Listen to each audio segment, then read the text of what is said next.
Good morning, everyone. Thanks for joining us for this installment of the McGuireWoods Independent Sponsor webinar series. This webinar series is part of our ongoing commitment to the independent sponsor community. While we will often address certain issues germane to the independent sponsor, we welcome participation by anyone, and many of the issues that will be addressed will be applicable to any form of acquisition. Today, Jeff and I will be covering part one of our discussion of fundamental legal issues in acquisition documents, and we'll be covering the letter of intent with the target company, a core component of the McGuireWoods Independent Sponsor Toolkit. During this webinar, you will have the opportunity to ask questions via chat, and we will do our best to cover as many as we can at the end of our presentation. We will follow up individually on any questions not addressed and appreciate your participation. I will now turn it over to Jeff Brooker to begin our presentation. Good morning, folks. So we'll be covering the LOI this morning, and really this presentation is applicable not just to independent sponsors. The LOI we're covering could be any M&A LOI. Specifically, we're targeting kind of middle market, lower middle market deal terms. So anyone who's in that space, this would be relevant for them. And we're also going to try to limit the scope of the discussion really to items that you should be thinking about in your LOI. That doesn't mean that every item that we speak about here should actually appear in your document, but these are things that you should think about and assess whether they are applicable, and to the extent applicable, include them, understanding that every deal is different and the strategy and the nuance in every deal needs to be taken into account as you are thinking through this. So without further ado, we'll be moving on. So the first thing to think about here is structuring. And I don't want to start necessarily with a plug to bring in the lawyers, but I would say it is probably a good idea before you sign a deal to have us or your counsel take a look at your structuring and make sure that everything you are purporting to do, intending to do within your LOI actually holds together from a structural perspective. And so that means, for tax, your tax structuring, it works. You are getting the tax attributes to the transaction that you expect. From regulatory structuring, not always is this going to be applicable, but in a regulated industry, this is critically important that you think about these things and have an expert at least review and make sure you're not stepping into a problem here. Third party and government consents. There are ways that we can potentially structure around needing them, and to the extent we do need them, we can make sure we're thinking about the timing and the expense, etc. Similar for licenses. Sometimes, for instance, if we're doing an asset deal, we may need to reapply for licenses, but if we're doing an equity deal or a merger, we may be able to continue those licenses. And then structuring around liabilities. For instance, if you have a target with pension liabilities that you may not want, that can be difficult to structure around, and you may think you are leaving it behind by simply doing an asset deal, but some of these things by statute or contract may follow you. So additional examples there, if you're looking to do a rollover of greater than 20%, you may run into anti-churning issues, and you would want to think about those and think about ways to structure around them. And as we're structuring around and thinking about different ways to address these issues, it could be, in some cases, you run into a zero-sum game where either the buyer or the seller is going to have to absorb additional cost or additional risk. It could be that we are able to avoid the risk for both parties, or it could be that there's a variety of solutions that are possible, and that there's various trade-offs for the various solutions. So the second thing you should really think about here is appropriately specifying which provisions are binding and which are non-binding. Because in LOIs, really, it's a mix of binding and non-binding terms.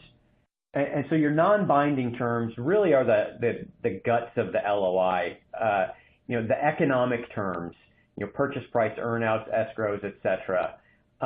Your transaction structure and your process and your timing. Any of your legal terms surrounding indemnities or what's going to be in the definitive agreements.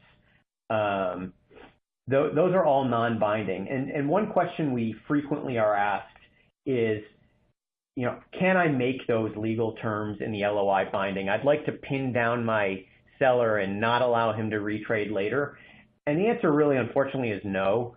A lot of the terms that we're using in the LOI really are shorthand terms for a larger concept. Cash-free, debt-free, working capital adjustment, preemptive rights, drag-along rights. All of those things they're boiling down what we need, a page or a few pages in the definitive agreement to really spell out what that is. You're boiling it down to a shorthand phrase here in the LOI. So everyone kind of understands generally what we're talking about, but really the devil's in the details when we get down to drafting definitive legal language. And this ties to the fact, my second bullet here down at the bottom of this slide, that agreements to agree are not enforceable. And so an example that I would give, a pretty simple example, is if John and I had an agreement to buy a car, and I like fancier cars. Let's say I want to buy a Mercedes, and John's very sensible with his money, and let's say he just wants to buy a Kia and keep it cheap. We're just going to get a car, and we agree we're going to put money into a common pot and we're going to buy a car. But in the LOI, all we say is we're going to buy a car. I can't then sue John to enforce that agreement, because we don't really have an agreement. We have an agreement to agree later on what we're really going to buy. The judge is really unlikely to step in and say, okay, well, you guys only had the meeting of the minds to buy a car, and I, the judge, am going to make the business decision for you that it's going to be the Mercedes or the Kia. And an LOI is really the same in a lot of respects. We have these shorthand terms, but for instance, preemptive rights, we would have to spell out what that term, when spelled out in legal documentation, has mechanics to it. There's timing and there's process. There's exclusions. What kind of securities count? What kind of securities don't count? Who gets preemptive rights and who does not? And all those things, we can't force someone to agree to all that detail, and it's really not practical to spell it out in the LOI. And so as a result, these non-binding terms really truly are non-binding. And there's a second kind of interesting thing that comes out of that is we can, as a matter of strategy, decide how specific do we want to be in the non-binding terms, because some of these terms we may want to attack head on right now at the LOI stage and know that we have a deal and head off disagreement later. And then some of them we may want to be further down the road in diligence, or we want to get, we may want to get our seller on the buy side a little bit more pregnant in the deal. There's no secret that once you have exclusivity and once that seller starts committing to the process and spending money and time on it, you have a little bit more leverage, and you may decide, well, okay, I want to address this issue in detail a month down the road, or you may decide I want to do it now. And there's really, that's one of the things. There's no right answer on a lot of these things. It depends on the deal dynamic, and it probably makes sense to have a conversation with your legal counsel to work through, how do they think that these things would be viewed if we attack it later, and obviously, these aren't pure legal questions, so your assessment of that and your negotiating partner is obviously critical as well. And so then the binding terms. And so the binding terms are a little bit different in that we do want these to be specific because they are legally binding. They are meant to be definitive legal language, just like if they're in a definitive legal document. And so those terms, exclusivity, confidentiality, deal expenses, governing law, those are the typical ones. And so every LOI should state that the LOI is a non-binding LOI. It's not an offer capable of being accepted.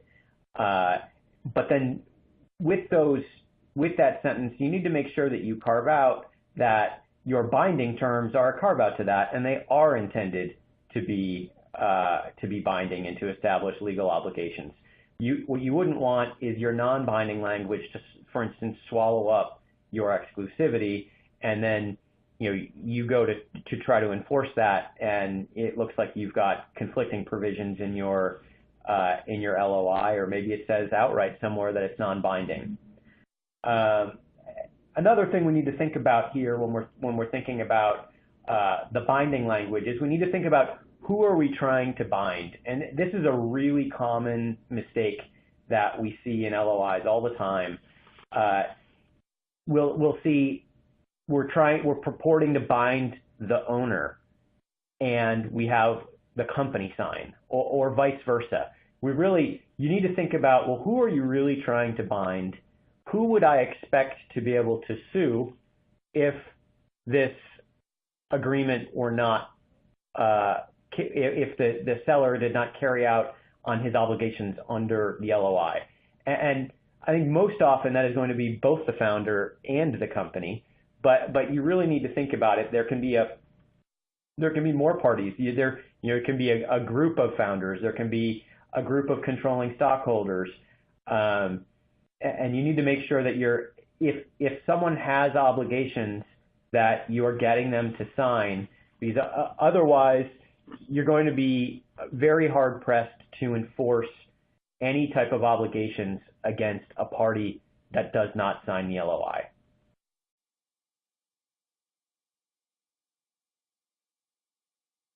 So next up, purchase price. So every LOI needs to say what the purchase price is, or at least how we're going to calculate it. So we want to make sure that it's clearly set forth, whether we're going to say a dollar amount or whether we're going to base it on EBITDA or some other performance type of metrics that will become clear at a later date. So if we do set forth EBITDA assumptions, we need to make sure that we realize that seller can use this as a double-edged sword. If he's doing very well, he can say, oh well, you said this would be priced on 8 times EBITDA, and I've been knocking it out of the park for the last 3 months, so I want that 8 times. You can try to limit that in the LOI, and that you may be successful in doing so, but it's always tough. I'm sure everyone has seen here with if a seller has a business that's hitting the cover off the ball, they're going to expect to be paid fairly for that. And if you set forth your EBITDA assumptions, it does give them some ammo to ask for a specific amount.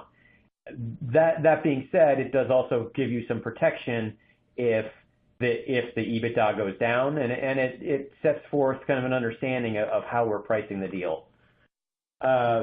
Another thing you want to think about here is specifying that the purchase price is cash-free, debt-free. That's the most typical way of doing these deals, and that means that the price that you're setting forth assumes no cash on the balance sheet, And if to the extent there is cash on the balance sheet at the closing, typically that cash is paid for on a dollar-for-dollar basis. So it would be a dollar-for-dollar increase to the purchase price, and certain categories of restricted cash would be carved out of that. And then also we would do it on a debt-free basis, which means that any debt on the balance sheet as of the closing would form the basis of a dollar-for-dollar deduction to the purchase price. So we alluded to this a little bit, but sometimes the buyer might ask for a minimum closing cash amount. Let's say that you believe that you need a certain amount of cash, and if we did it pure cash-free, debt-free, and allowed the seller to drain out all the cash at closing, that operationally that would pose problems for the business because it simply needs some cash to operate.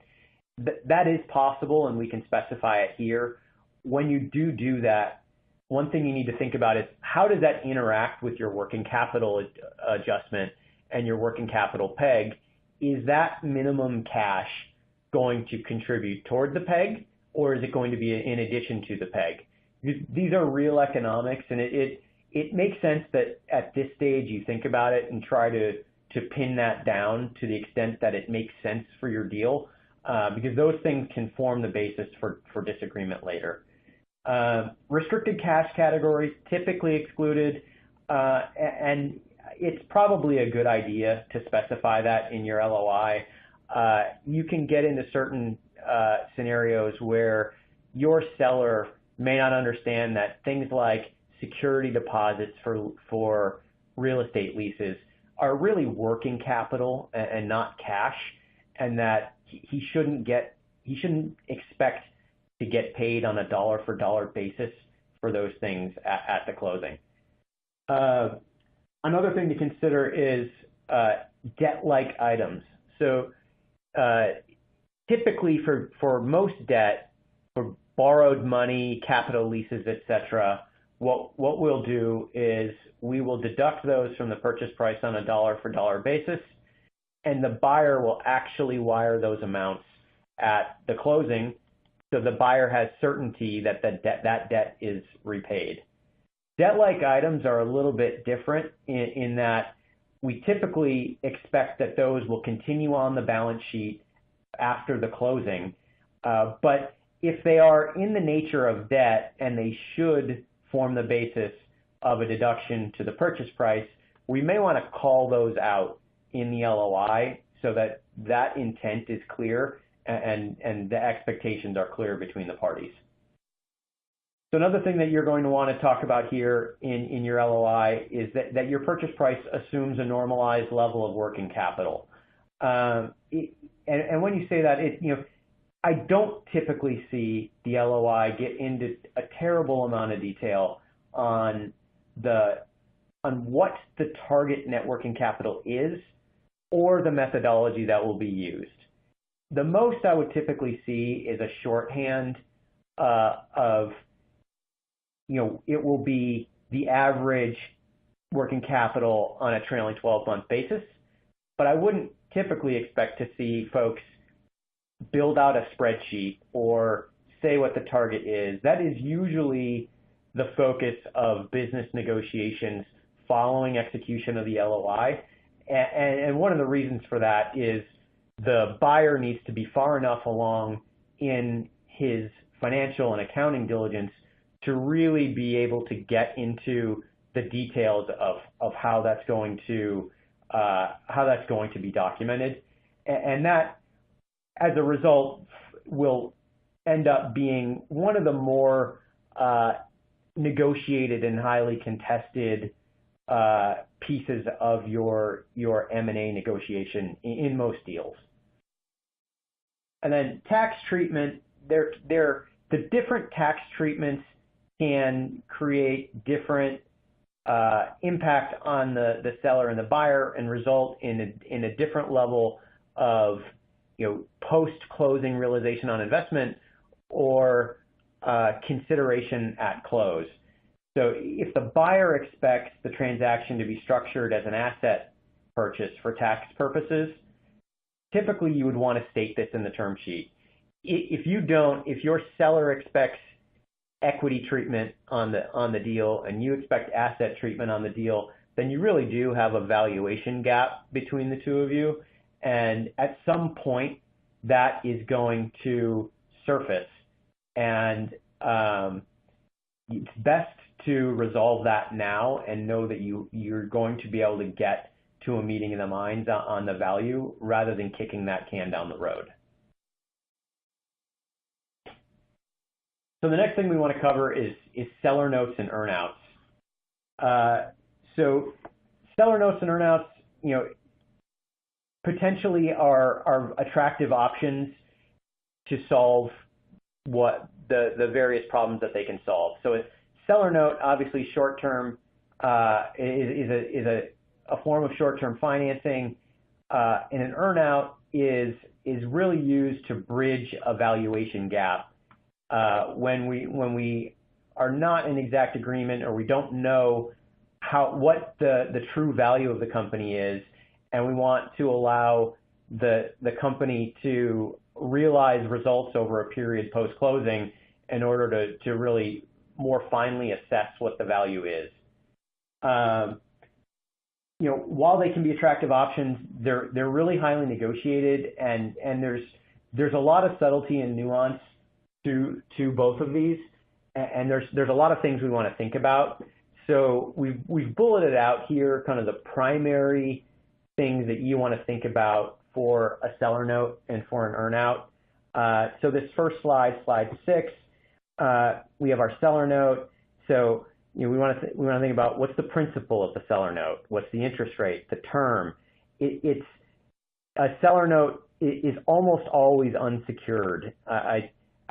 I think that is market, and if a buyer is allowing a seller note to be secured, he's probably going to be creating some problems for himself in raising third-party debt, because banks are typically not going to expect that seller note to be a secured note and not going to want to have to do any type of subordination agreement with the seller note holder.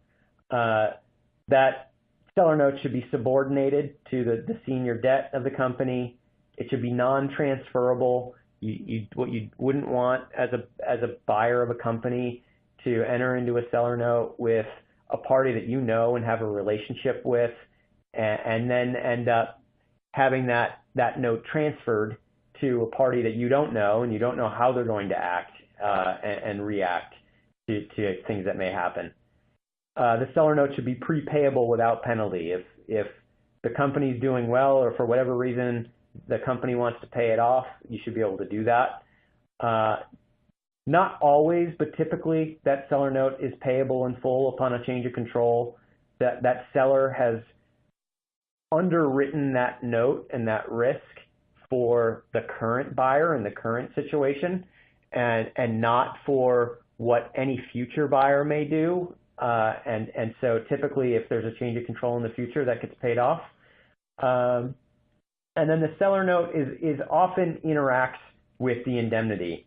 So frequently it will be the obligations under the seller note will be offset by any indemnification obligations of the seller. And then because of that, and because that's a reserve for the buyer to potentially have recourse against seller indemnity obligations, oftentimes that will reduce the indemnity escrow, or the parties will agree that there is no need for an indemnity escrow at all because the seller note exists as a means to make good on those indemnity obligations. And so earnouts have a lot of the same terms, but some of them are different.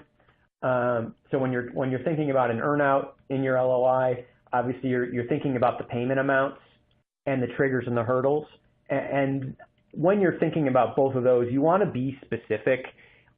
If you're vague, if you're unclear, if your hurdles are not objective, then you are potentially creating problems for yourself down the road. But because for us to document this, it really needs to be clear, black and white, whether the earnout has been achieved or not.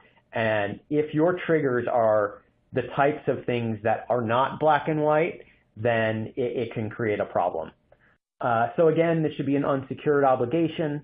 It should be subordinated to any secured company debt. Again, non-transferable. Again, payable in full upon a change of control. And then again, it can be used as a means to satisfy seller indemnity obligations and as a means to lower the need for an escrow. And then one last thing to think about in an earnout, and this is one of the things that may be beyond the scope of most LOIs, but as sophisticated buyers, one of the things we should be thinking about is what kind of accounting and operational covenants the seller should have. And a sophisticated seller who's advised well will be asking certainly for some of these covenants, because this seller has money now riding on the achievement of the earnout. He wants some assurances that this earnout will be achieved, and a smart seller is going to ask for access to the books so that he can see the books and verify that what he's being told about the performance is accurate. He may also want to ask for operational covenants and saying, you as buyer, as operator of the post-closing company, can do this or cannot do that with your company. As buyer, you are going to want as much leeway and power to operate the company in whatever way you see fit, and there's going to be a tension there with your seller. The way we usually see that sort out is very limited operational covenants in favor of seller, mostly limited to the buyer can't do anything that's kind of a bad faith act or solely intended to avoid paying the earnout. But it really, every one of these is in a negotiation, and these are things that at the LOI stage you may want to think about and consider tackling. So rollover equity. Rollover equity is another thing that, if you are going to expect there to be a rollover, the LOI really should make that requirement clear. And you should address not only the size of the rollover, but the tax treatment. Typically the sellers prefer to defer taxes on the rollover. That may not always be possible. So that's one of the reasons to get tax counsel involved early, to make sure that you are able to structure the rollover in a way that is both tax deferred for the seller and is not harmful for the buyer. And so the terms of your rollover equity, as you're thinking through this, what should you be thinking about? So most often, not always, but most often, the rollover equity is the same security as what the buyer investor holds. That means it's pari passu and not a subordinate preferred. But again, that's not every deal. And so that is one thing that you would definitely want to think about and really ideally to specify. And then the last few points really here on this slide are equity rights of the rollover holder. Will that rollover holder get a board seat? What kind of transfer restrictions will he be subject to? He will, of course, be subject to a drag-along. Will he be able to block a drag-along sale? Typically, if it's a 20% rollover, no, he will not. But if he's a 4951 holder, maybe he might be able to. Minority approval rights, typically those will vary based on size. A typical 10 or 20% rollover equity holder will have limited approval rights, but as the ownership stake increases, the scope of those rights typically increases as well. And then repurchase provisions. Will that will that rollover equity be subject to repurchase if that rollover equity holder is no longer involved in the company? That's a term that's negotiated in every deal, and it's hard to say how that should come out in any one deal without knowing the specifics of the dynamics. So another thing that you should think about as you're working through the LOI is the size of the escrows. So the indemnity escrow and the working capital escrow.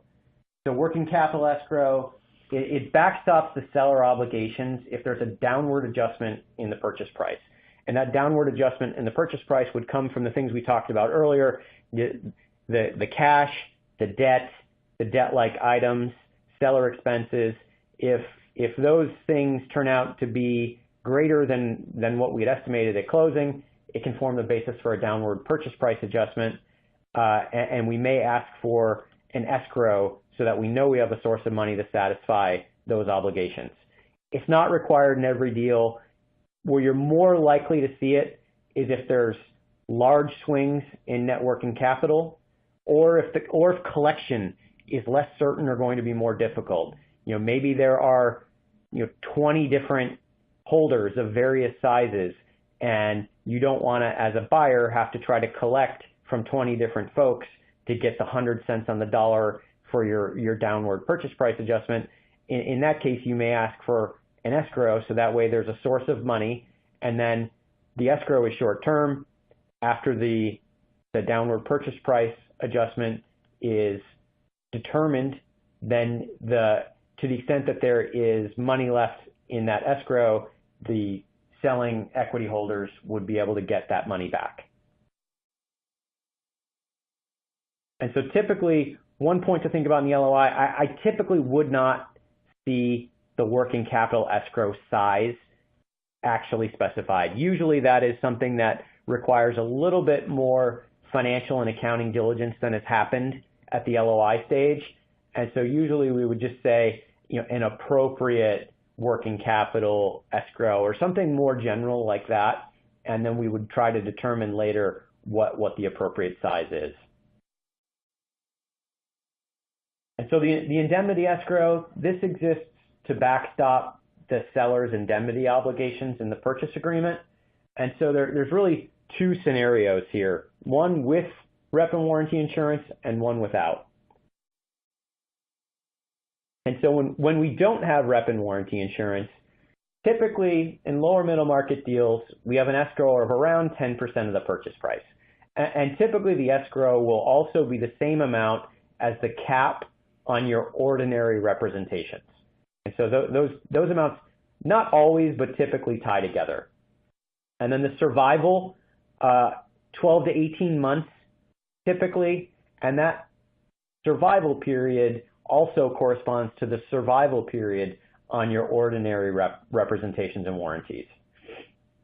And so then with rep and warranty insurance, it's different. Because we have the policy to cover the ordinary reps and fundamental reps up to a point, typically we will not have much in the way of a meaningful escrow.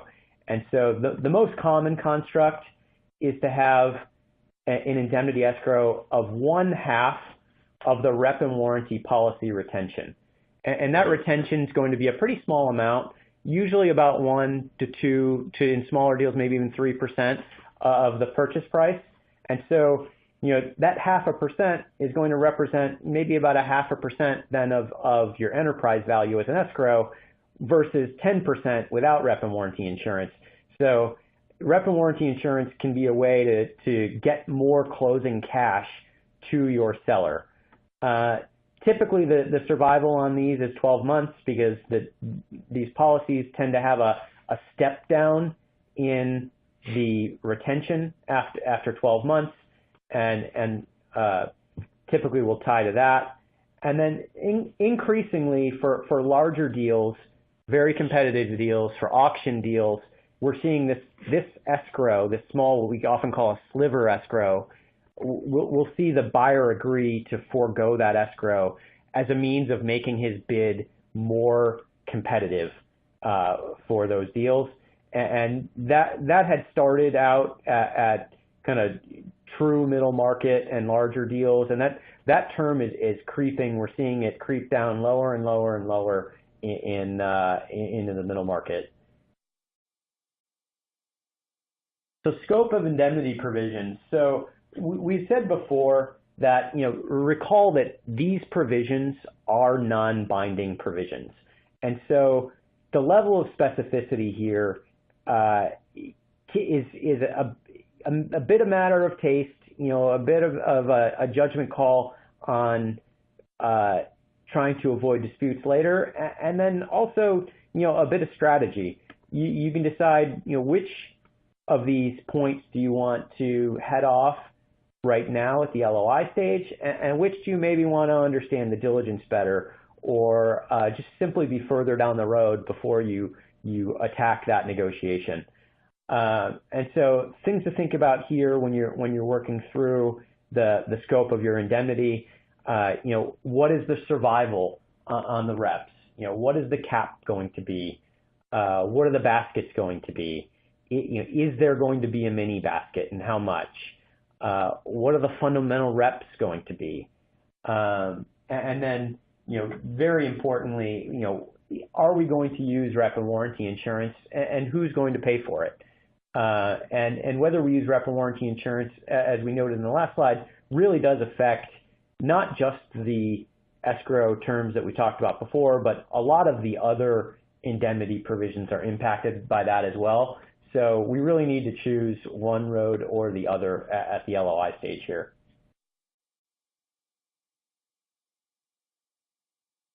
So next up, the closing conditions. This is another non-binding provision of your LOI, but it really does do a lot to set a roadmap and to set expectations. We want to include any important conditions that we're viewing as critical to our deal and important to heading off any disagreement later. Restrictive covenants.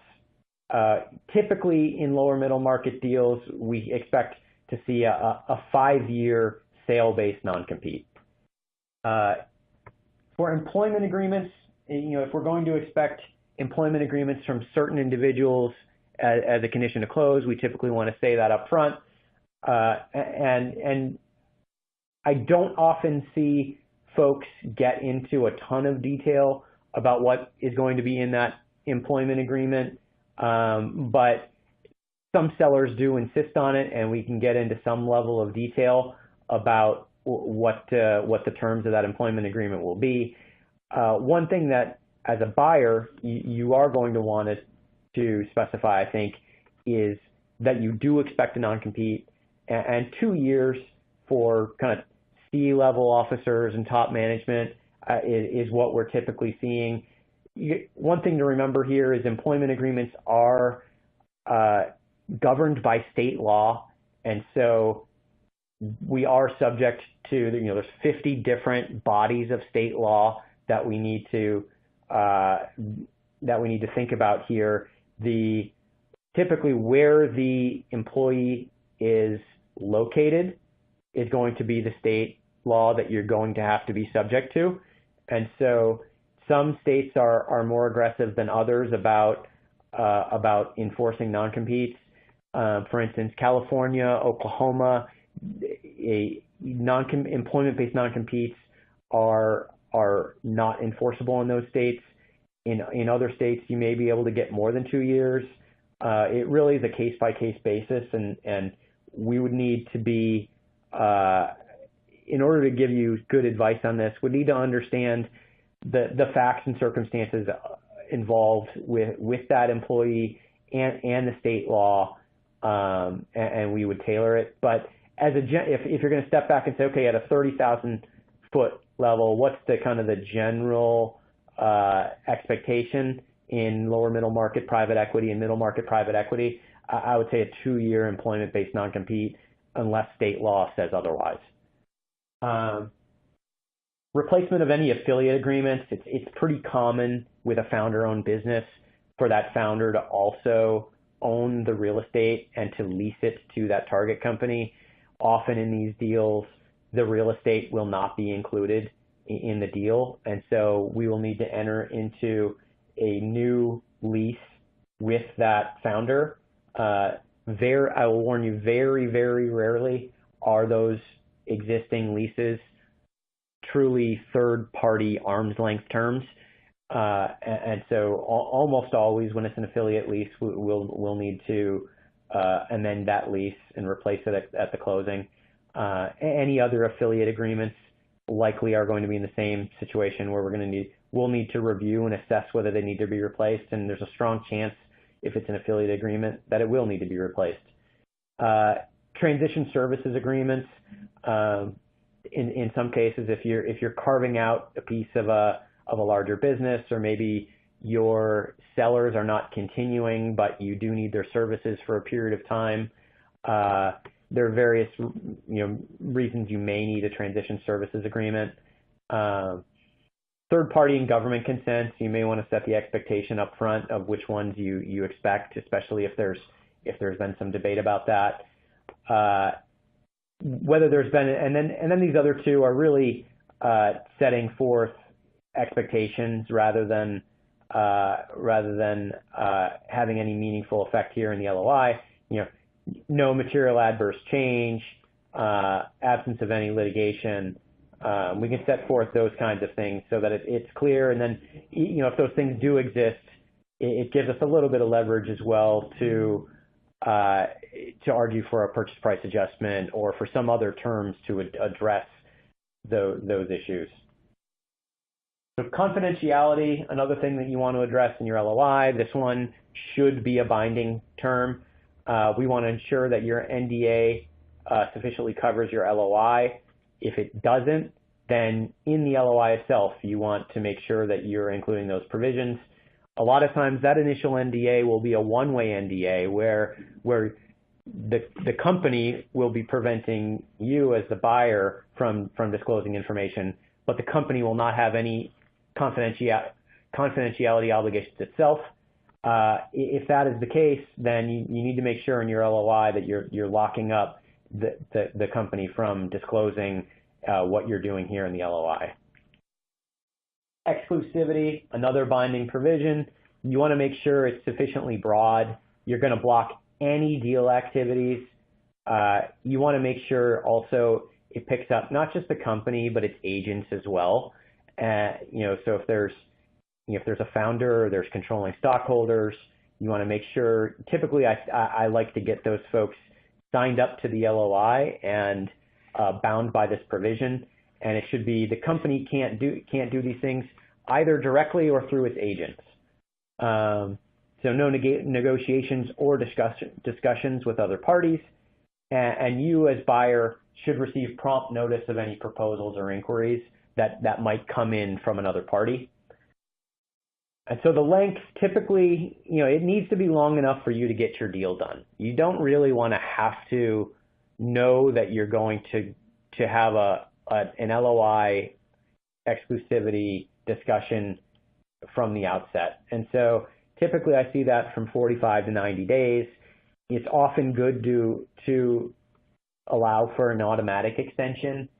That's, if at the end of your period, your seller is intent on walking, that extension is not going to do you a ton of good, but it can be something that can allow you to, at the end of that 45 to 90 days, you may have been beating up on each other pretty significantly on deal terms, and it may be a way for you to just avoid having one more thing to negotiate. And it's nice to have those extra couple days because it is not uncommon to need it. If you do tie your automatic extensions of exclusivity to benchmarks, and that's a common way of doing it, make sure that those benchmarks are objective, black and white, and not subjective or subject to argument, because if it's not very clear, then you may have just created an argument about whether exclusivity is extended, and if it's unclear, that's not a great position for you to be in. Termination, we want to carefully set forth the termination provisions and exclusions. One very common request you'll see from sellers is a request that the seller can terminate exclusivity if the seller determines that he doesn't want to do the deal anymore. And that really, if you allow that, you effectively have no exclusivity, because that seller at any point can just decide that he's going to walk away. And so I would counsel against allowing that for the seller. You want the seller to be locked up, and for if things go sideways, you at least have some time to try to convince your seller to get him back on board on the deal. And then, as a matter of good form, what I see is buyers will, if the seller puts his foot down and says definitively he's not interested in the deal anymore, as a matter of good form, the buyer should allow that seller to terminate at that point and to walk away. But allowing the seller to terminate on his own without giving you that option to try to get him back, I think doesn't give you the full benefit of the exclusivity that you're expecting. So expenses, again, a binding term, so you want to make sure that it's drafted clearly and it's covering the expectations. Typically, seller pays for his own expenses, and then the buyer's expenses are either reimbursed by the company or more commonly capitalized as capital contributions to the post-closing company. And one thing to note here, and this is something that comes up not just in the expenses, but also with respect to earnouts and seller notes and indemnity payments, is typically all these things, they are paid by or to the post-closing buyer.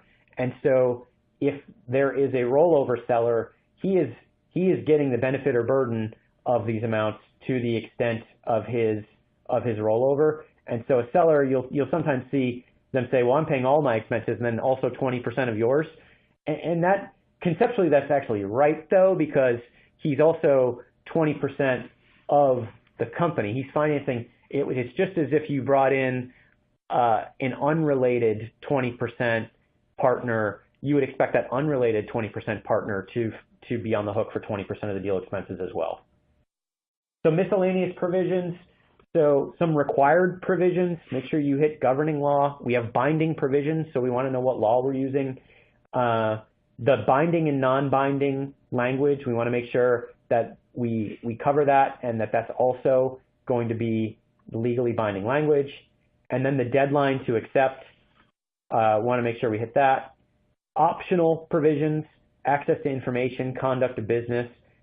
Often I see buyers ask for those to be binding, legally binding provisions. I don't think that that's really market or fair. At that point, the buyer hasn't actually paid any money, and I wouldn't expect that buyer to be able to sue the seller if he wasn't getting the full access, or the seller had done something with his business. But out of the gate, if you're the buyer asking for it, there's no harm in that. And then prevailing party right to legal fees. Sometimes, if the seller breaches the exclusivity, we will ask him to pay 100% of the legal fees and have that documented. So now we're on to when to bring your capital provider into the discussions, and I'll turn that over to John. Thanks, Jeff. As Jeff alluded to, one of the issues we're routinely asked about is when an independent sponsor should engage potential capital partners in the negotiations of an LOI. As with many issues, the answer is not always the same. However, in most cases, so long as you have experienced legal counsel helping you with the LOI and analyzing the particular acquisition, I generally don't think it's critical to have your potential capital partners involved, particularly when you're experienced with acquisitions, comfortable with the valuation of the target, and otherwise have appropriate counsel. So often we do see independent sponsors execute the LOI with the target company prior to involving the potential capital providers, and there can be distinct advantages to going this route.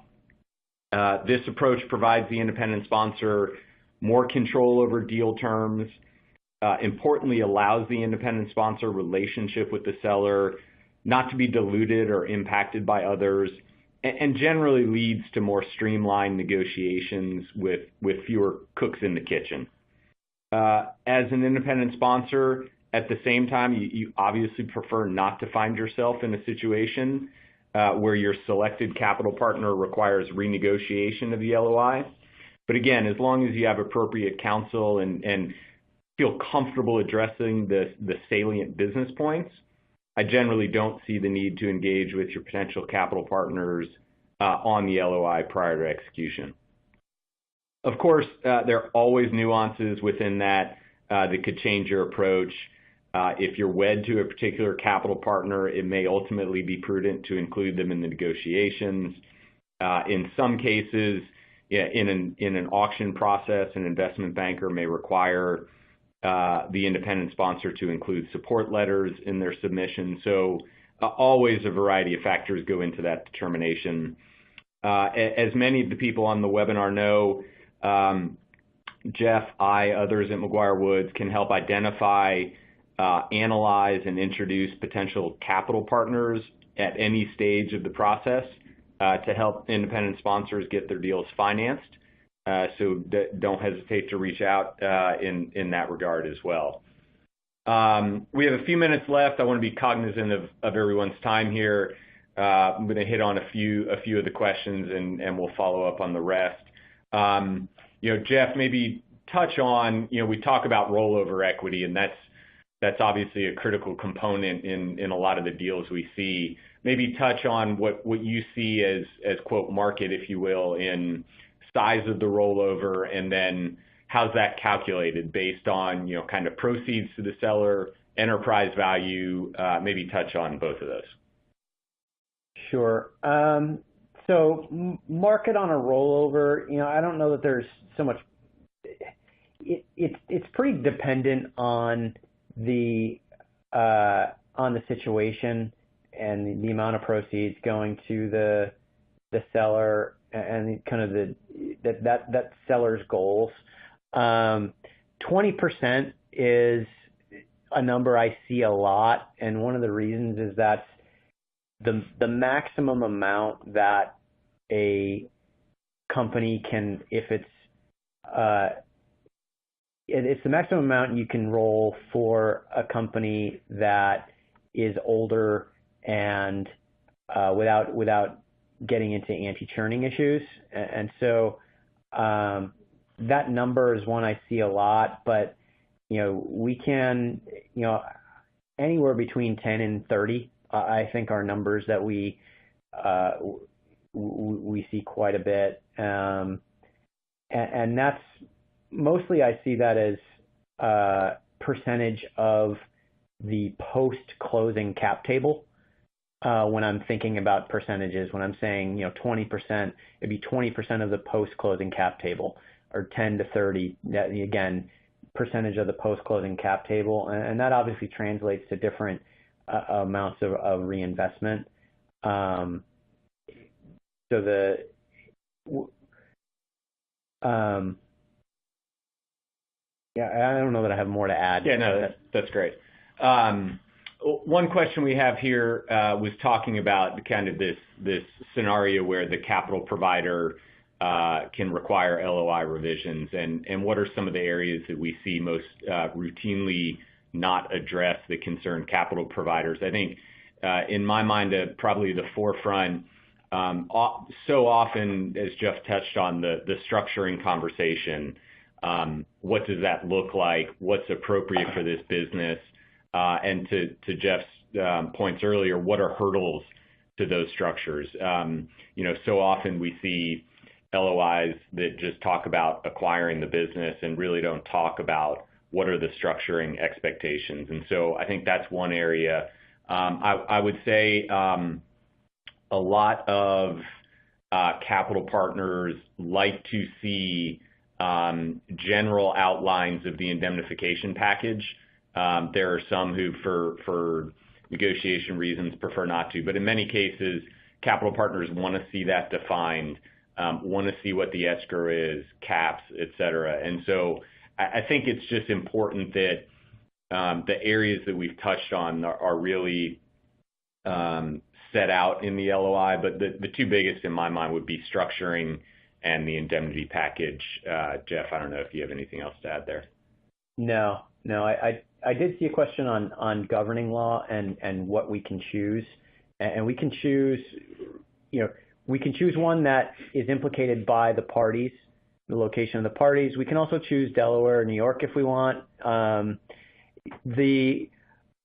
For purposes of the LOI itself, I don't think that those various state laws really move the needle in how that LOI would be enforced.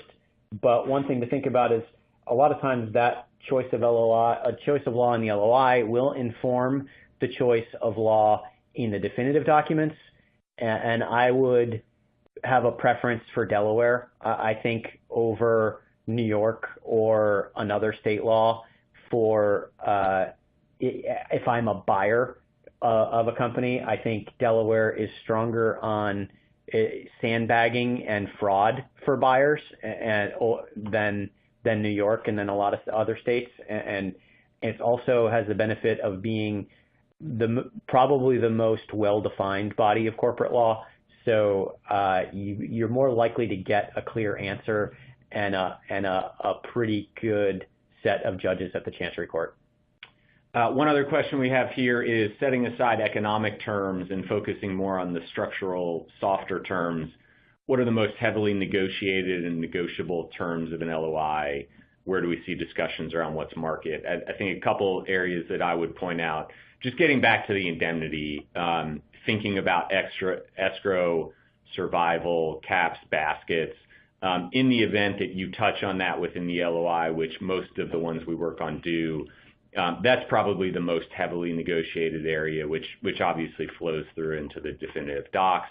And then I think I would also bring up exclusivity, length of the exclusivity, and to Jeff's earlier points, how that automatically renews, at what sorts of milestones are going to be baked into that.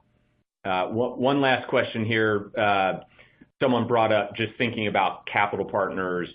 What can we do at McGuireWoods in the way of helping in terms of those different sorts of capital partners? The thing I'd say along the lines of, for any of you who came to our independent sponsor conference last fall, we're more than happy to help with our network of family offices, endowments, alternative investors, mezz funds, senior lenders, and then control and non-control private equity investors. So with that, thank you everyone for taking time out of your day to join us.